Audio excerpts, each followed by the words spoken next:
District 6, it's largely thought of as being from 59th Street and Columbus Circle up to 96th Street. And then we've got Riverside Park on one side and Central Park on the other. The Upper West Side really is a neighborhood. You most likely know your neighbors. You have your places that you like to eat. Lots of families, lots of kids, lots of senior people. It's a great place to live because we get it all.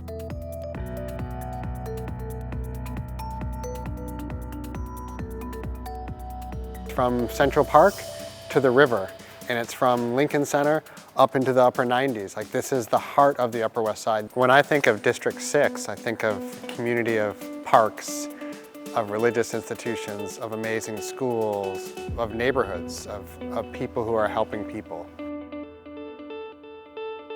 You can find anything here and everything here, but it also is one of the most affluent neighborhoods in New York City. And you also have some older families, some generational families. And you'll find pockets of Latinos and Blacks, Americans living here in this neighborhood. And for the most part, some of them are rent stabilized and some of them are still here because of that.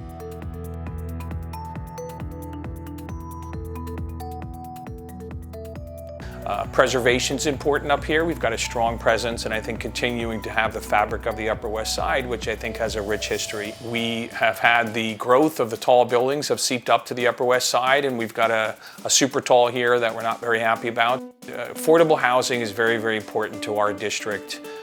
We want to make sure that we don't price people out of our neighborhood. We want to make sure that people can live here. We want to make sure that when I see someone who says, I grew up and I've been here for 50 years, that they're not thinking about how they have to get out. Most people are family-oriented, come up here because we got good schools. So when there's challenges with the school system, I think it becomes very, very impactful here. Well, we have a couple large schools that were closed the majority of the time, and that's really challenging. And those schools were for elementary schools.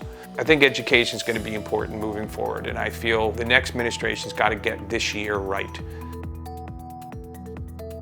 We have to think as one unit. We have to put food security as a cornerstone of our efforts coming out of the pandemic.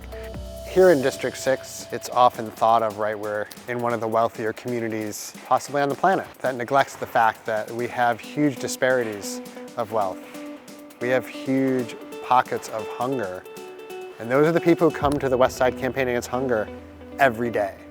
Many of the people during COVID who came to us were emergency frontline workers, right? Whether they were driving Ubers, delivering your food to your house, working in nursing homes, working in grocery stores, those people have been underpaid and undervalued.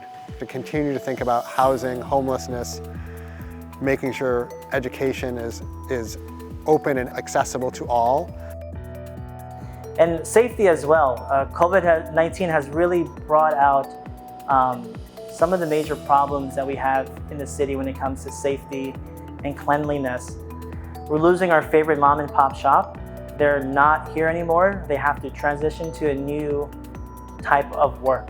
And the businesses that are here have to constantly restructure and change the business model, cut employees, increase their pricing, or just relocate to a smaller footprint to just survive.